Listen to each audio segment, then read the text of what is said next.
So we're going to be talking about tax expense in this section here. And the hint is that it's not what we told you in Principles of Accounting. What did we tell you in Principles of Accounting? In Principles of Accounting, here's your little income statement. Hopefully it looks familiar.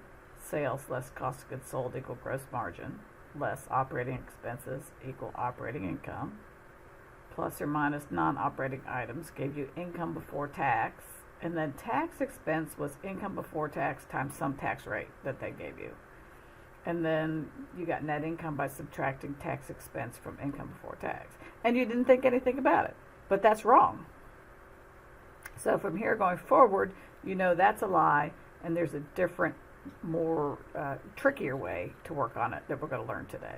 So let's have a look. GAAP Income is based on Financial Accounting Standards Board's rules, or if you happen to be international, on IFRS rules. And there's a heavy focus on accrual basis, matching income and expenses, whether they've been collected or not, based on the events that have occurred, what's been earned, and what rights and obligations have arisen because of transactions, whether or not they've been settled in cash. But taxable income is based on the taxing authority's rules. And it turns out that the Internal Revenue Service doesn't pay very much attention to GAAP, and that what they tax depends on the rules that Congress has passed. And Congress and FASB don't interact. And so there's lots of mismatches between the two. Taxable income has a heavy focus on whether or not you've gotten the cash. And they often will tax based on what you have collected and what you've paid out, as opposed to what you've accrued or what you have capitalized. So let's have a look at some things that are in GAAP but not on the tax return, or that are in the tax return and not on GAAP. So the big message here is that tax expense needs to be the economic burden that the taxing authority is going to take away from you, and that's not income before tax times a rate. It's based on what the IRS assesses you. It's based on what is going to show up on a tax return and get taxed, not GAAP. All right, so what are some examples of things that show up in GAAP that are never going to show up on a tax return? Tax-exempt bond income is interest income for GAAP, but it's not taxed on the tax return. Expenses for entertainment are expenses for GAAP, but they're non-deductible because the IRS prohibits them. Fines are another example of something that's an expense for GAAP, but you can't deduct it on the tax return. These are permanent differences. They never go away. So it's in one place but not in the other, and it's if you waited long enough, they're not going to eventually catch up and be on both places. That's a permanent difference. Here's an example of something that's on the tax return that will never be on GAAP. There is a tax law that allows you to take 150% depreciation. You can depreciate more than the cost of the asset.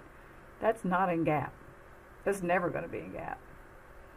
Sometimes you get credits for certain purchases or certain activities, putting in energy saving or planting certain kinds of crops. That's not in GAAP. So these are permanent differences. But there are some things that are going to be in both, but they're not synchronized, meaning that they might be in GAAP sooner than they're on the tax return, or they might be on the tax return sooner than they're on GAAP. But if you wait long enough, the same amount is eventually going to hit both places. So an example is straight line depreciation for GAAP. That is even throughout the period and in the GAAP computation of income. But tax has makers or mackers, and that is double declining balance that changes to straight line mid-life. And so it's an accelerated method, so it'll be faster than straight line for the first half of the life and slower than regular straight line in the second half of life.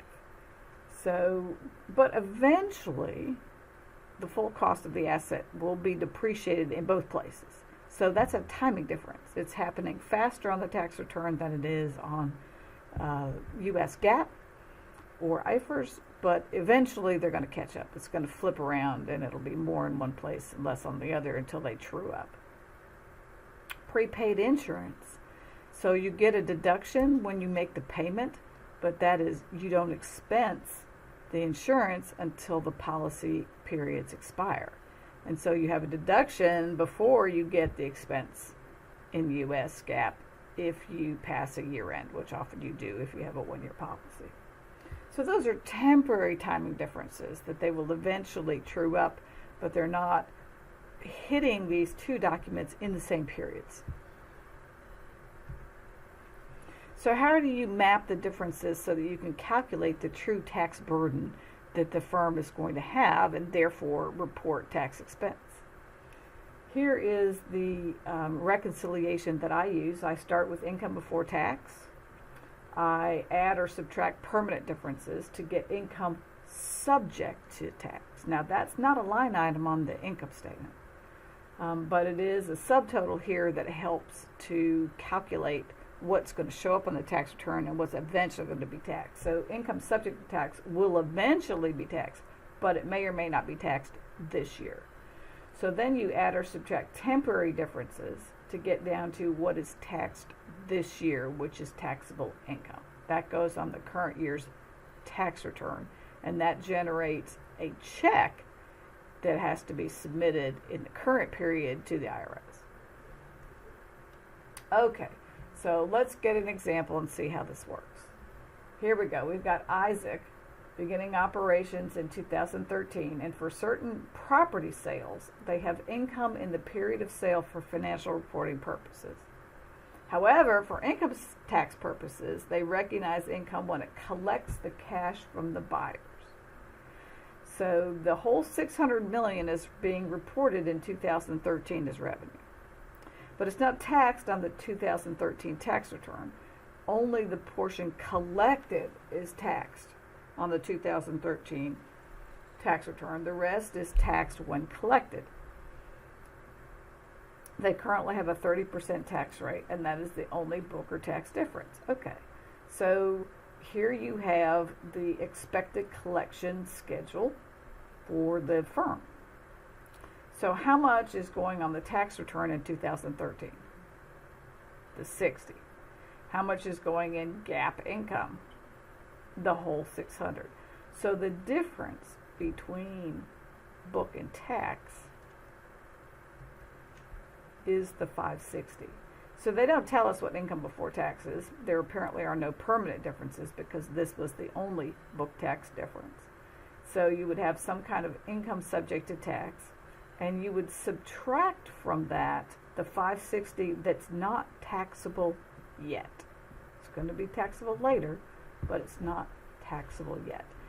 And in the entry, that actually is going to be credited to an account called deferred taxes at the net of tax amount. So that would be the 560 million times the future enacted tax rate. Here they just give you one tax rate, so it's presumed to be the current and the future one. If they're silent, then the current tax rate is the only enacted tax rate. But sometimes there is a future tax rate that's already been enacted, that's written into law.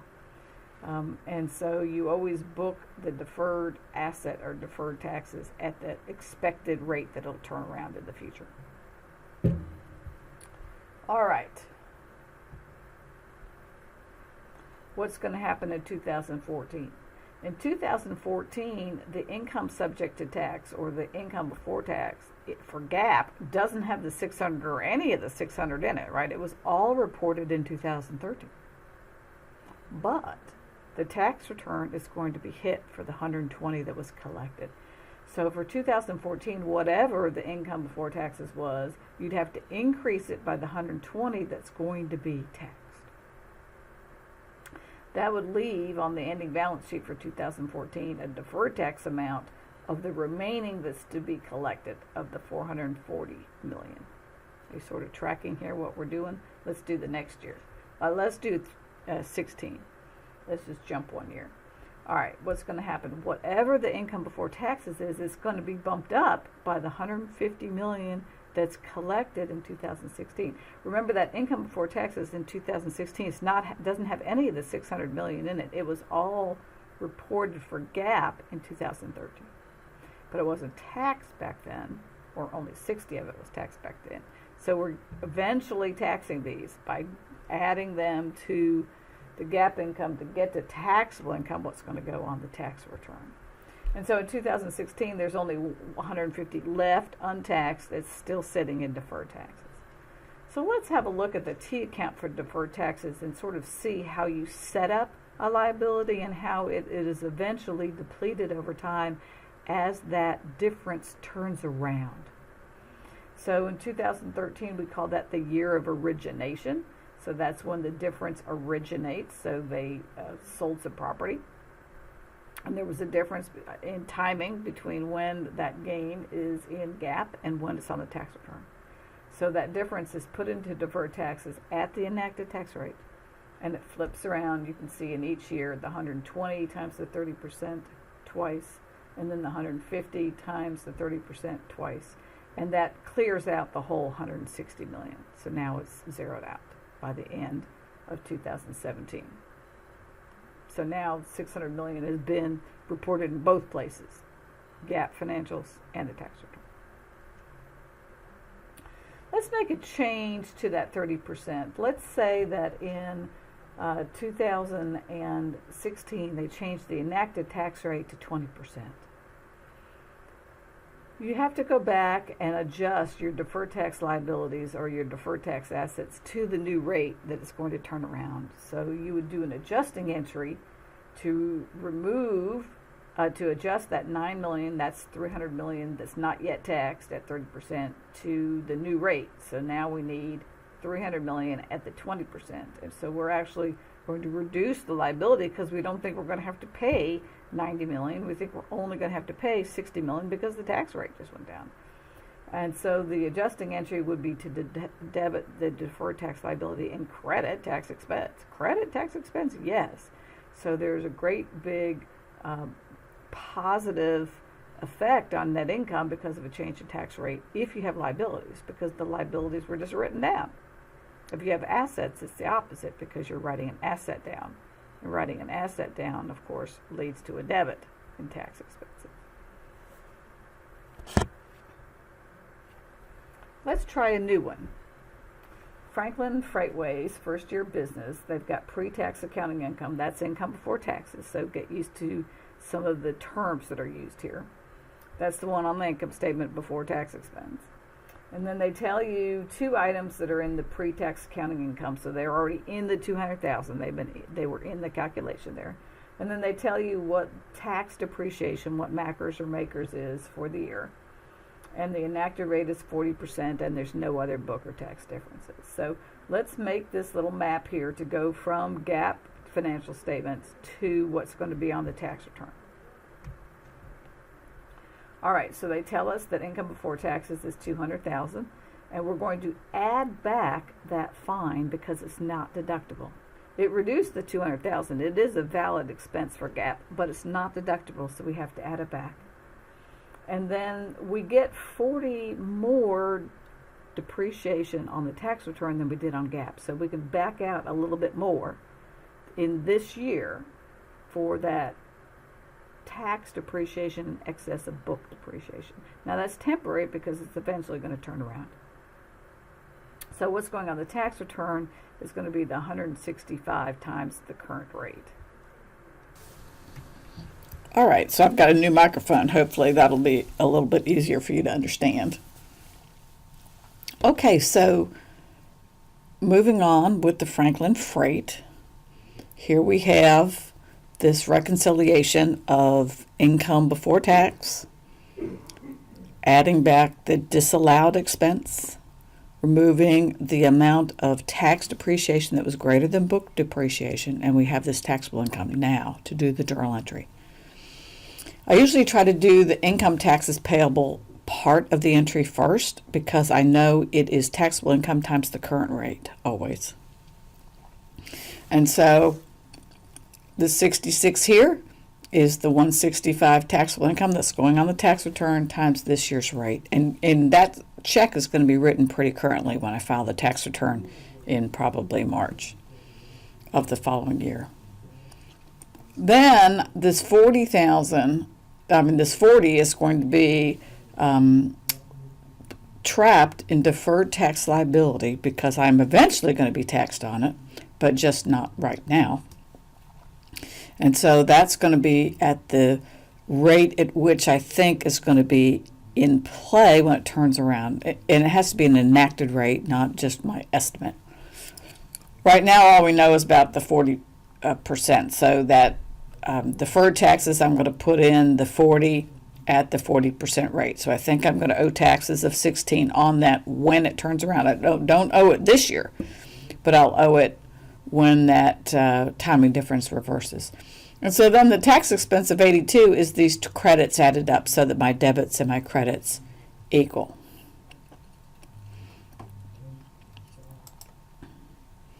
What if the current rate is 40%, but the future enacted rate is 20%? So this year is 40%, but a new law has been passed that the next year or the year in which I think the timing difference is going to turn around is going to be 20%. It's already been, a law's been passed. So then the 40 would be put in at the 20% at the rate I expected to turn around. So then the 40 is going in at 20%. Now tax expense is lower because I'm expecting to be taxed on that 40 at a lower rate. So that 74 is the 8 plus the 66. So that's the first section. And so now we're going to take a break, let you consolidate that, and then I'll put up a new section where we'll work on a few other topics.